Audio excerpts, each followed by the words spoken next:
Okay, just a few quick things. I don't know if people saw the rotating slideshow during breakfast and during lunch. There was a quiz there. Did all of you take the 12-question quiz? I hope so, and I hope you learned something. If not, we'll post that online as well. So one of the other things in the rotating slideshow, you can just leave it on the first page. Thank you.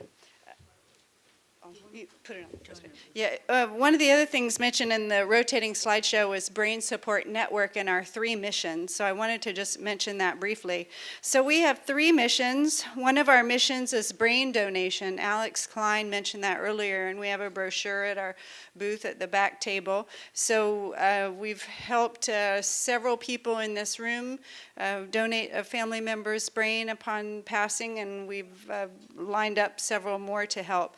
My bottom line is, if you are a patient at the UCSF Memory and Aging Center, if you've been seen there clinically for a long period of time doing research, that's the best place to donate your brain is UCSF. They've got your great clinical records and great research on you, and that's the best place to donate the brain. What Brain Support Network does is we help everybody who's not at UCSF Memory and Aging Center. And even if you've only been seen one time at UCSF Memory and Aging Center, they may not accept your brain there if you haven't been seen for research.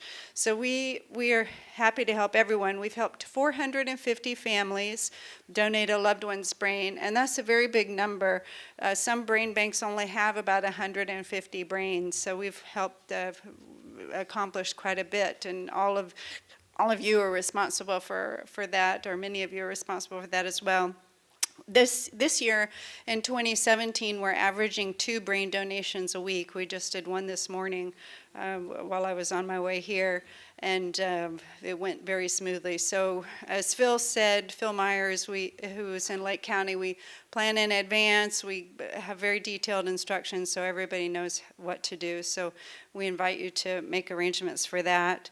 Our second mission is to educate people about PSP-CBD, and we care about 2 other disorders as well, multiple system atrophy and Lewy body dementia. And we put these 4 disorders together. They're all considered atypical Parkinsonism disorders. And we put these 4 disorders together because they often look alike. They have very similar symptoms, and people only know the true diagnosis upon brain autopsy or brain donation, and we often find, oh, I thought you had CBD, but no, really you have PSP or something else, one for the other. So there are a lot of similarities, and we try to educate people about all of them. We do have email lists specific to PSP and CBD, and also a general caregiving email list. So if you're not on the email list, we invite you to come back to our table and sign up for those emails. There are some advantages. I'll give you some specifics. So Dr. Boxer earlier today, and I think Erica, you talked about this as well, we talked about that PLOS, P-L-O-S 1 article. So we're going to be sending out to everybody on our PSP and CBD email list information about that PLOS 1 article, because it was a very interesting article about intensive rehabilitation. So sign up for that list in order to get that sort of information. We also have what we consider the top resources on both PSP and CBD, and they're at our table as well. So what we do is regularly read everything that's available around the English-speaking world, at least, not quite other languages at this time, but we read everything in English, and we give you a list of what we think are the best resources for family members at this time on those disorders. And we also have started a webinar series. We did a diagnosing PSP. That's actually, we listed on our top resources list for PSP. We had a webinar on diagnosing PSP where the new diagnostic criteria was discussed. And we have already invited Dr. Shaw to give a presentation on diagnosing corticobasal degeneration. So get on that email list to learn about that webinar. I think that's important. And we also write a lot of materials ourselves. So this is the Falls in Dysphagia in PSP article. It certainly applies to CBD as well. Dysphagia means swallowing problems. And it's the case of Jackie Riddle.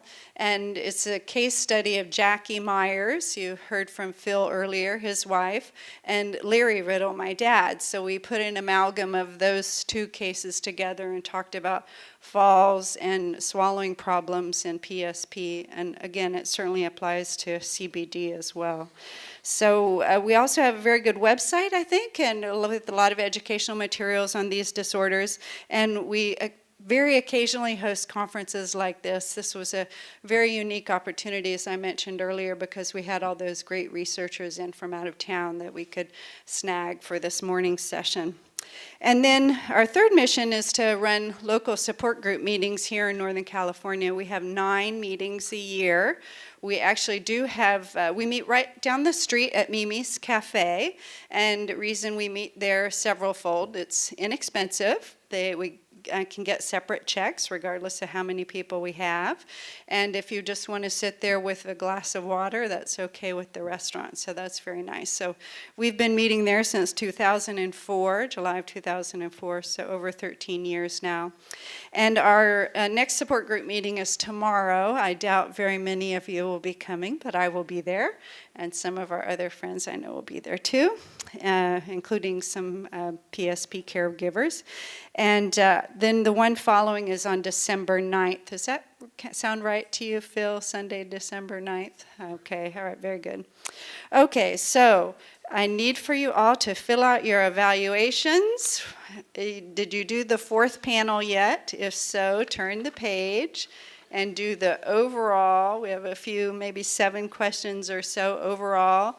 And then we left a big area for you to give us comments. We had some suggested questions for you, but this is often where we find out the most about how we did today. And if you're dealing with PSP or CBD or have a family member dealing with PSP or CBD, it would be great if you could fill out the name of your neurologist and clinical affiliation on the back. So I wanted to thank a bunch of people today. We had a fantastic organizing partner, and that was the UCSF Memory and Aging Center, and especially the extraordinary Sarah Delaney, nurse at the Memory and Aging Center. Thank you so much.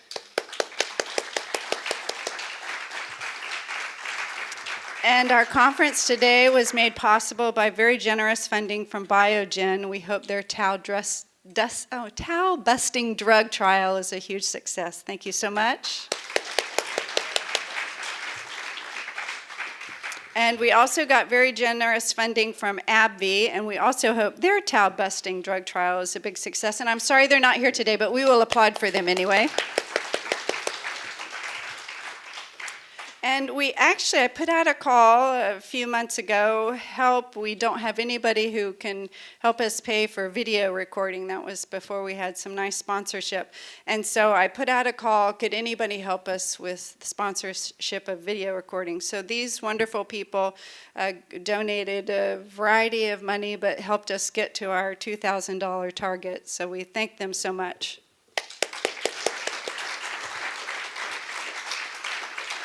We also had very nice funding from Home Instead Senior Care. They've already left. They were outside. Care Indeed is still here, and Home Care Assistance. We thank you so much. And we had 3 nonprofits here today. Cure PSP. Is Sabrina still here, or did she leave? I think she left. Okay. And Family Caregiver Alliance was here, and also Seniors at Home, another home care agency, was here. Thank you so much. And as I mentioned earlier, Alex Klein was just a huge help to us in recruiting several of our speakers this morning, and we wanted to thank him. Even though he's not here, he's still in the room, I'm sure, his spirit. Thank you. And we had a very generous partner, the Alzheimer Association, who also was exhibiting here today. They offered CEUs for healthcare professionals, and that's a very rare thing to have healthcare professionals be trained on these diseases. So we thank them for their participation. Incredibly, we had 20 speakers today, and we're ending not quite on time, but pretty close. And we thank them so much for donating all of their time today.